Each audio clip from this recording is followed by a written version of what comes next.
Guten Tag, hier ist der Nachtanwalt and welcome back to War 9 of Season 24, where we are taking on Ronin Rebellion. So first, like always, I will scout my path.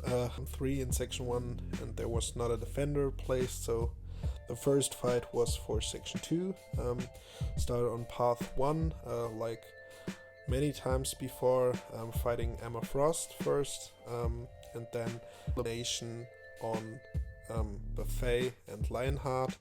It's a pretty good placement because Immortal Abomination will put on those poison debuffs, and that means he will trigger Lionheart many times, which means you take a lot of degen damage and can't really do anything against that.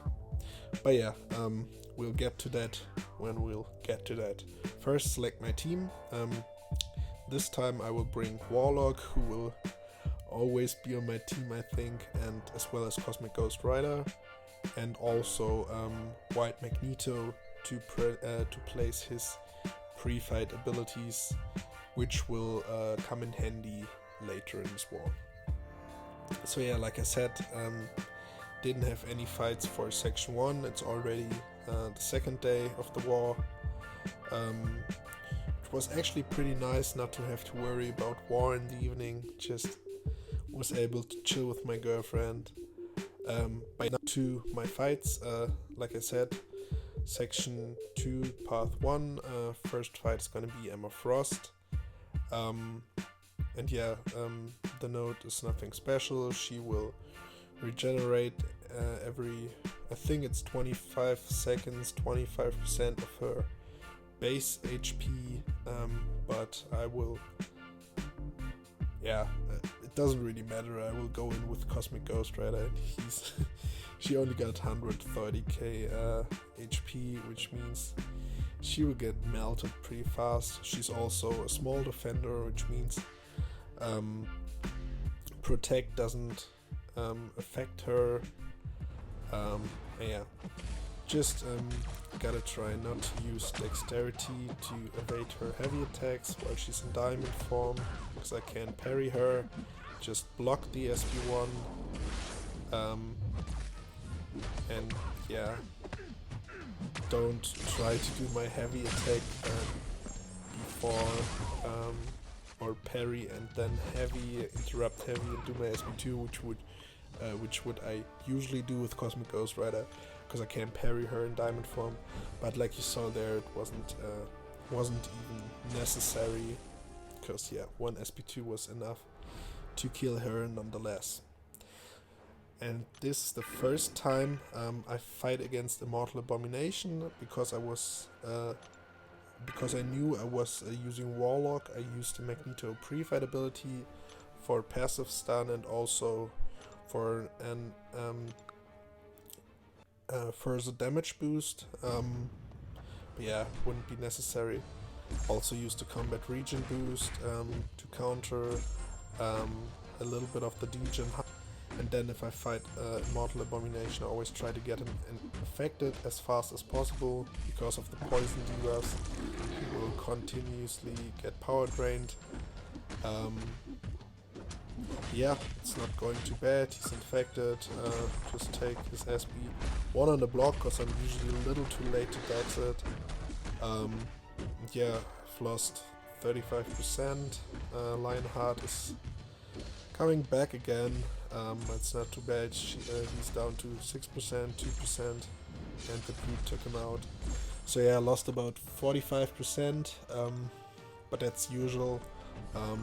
I will fight him again a couple more times this season, and I always lose about 35 to 50% from Lionheart, which is okay if you go in full health.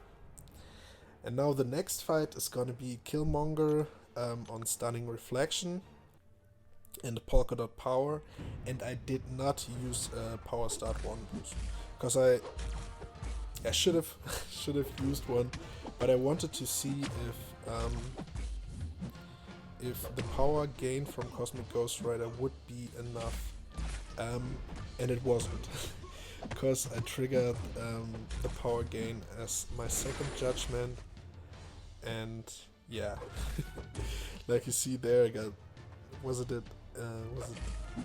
80%, maybe 83% of power, which is not enough to get to 1 bar of power, so I won't be able to throw any special attack in this fight. And I just realized that in this fight. It's still possible. I do, because he's a villain, he gets armor broken in the beginning, which means I never have to worry about reverberation, but because I can't use any specials, I have to take a lot of hits on the block, and because of the armor break, he's continuously regenerating with willpower, and under no circumstances I can parry him. So yeah, it's a slow fight, because I'm boosted pretty big. You see there I'm losing 61 health every half second, so it's a fight against the clock. It doesn't matter if I trigger dexterity, because I won't be able to throw any specials anyway, so I can dex his SP 1 or parts of that without punishment. But yeah, I prefer to push him to an SP2. I was really really anxious in this fight. Was focused so crazy. 2 minutes into the fight, no fight of mine takes that long, because I just wasn't allowed to parry him. If I parry once, I'm dead. Now he's down to 4%. I'm at 20. One more combo and he's down. Almost 2.5 minutes.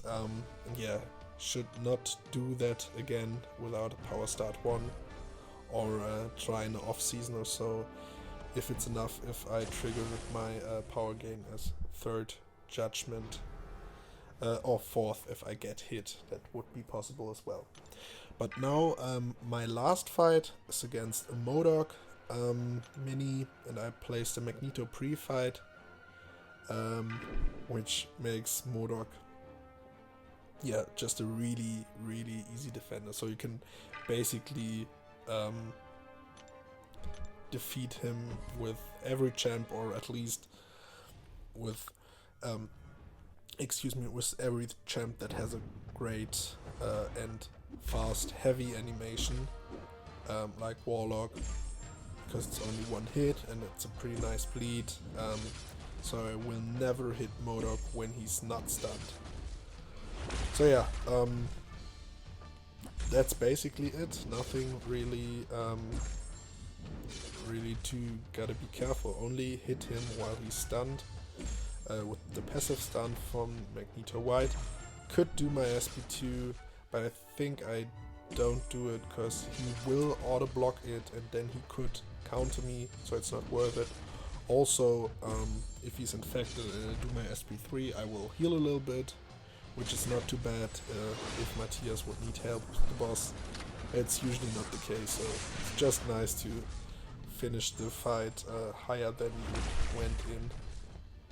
But yeah, like you see, basically the same. Did 15 heavy attacks now. Probably gonna do about 20 to get him down. 17, he's at 9%. Oh, maybe just one more. 2%, 1%. 19 heavy attacks and he's down. So yeah, with the Magneto pre-fight ability, pretty nice and easy fight. Yeah, and after we had 3 losses in a row, we finally won a war again, which still got a chance to finish in Platinum 1 this season. So yeah, just gotta do everything to get there. But anyways, I hope you guys enjoyed this war, and I will see you guys in the next one. Take care.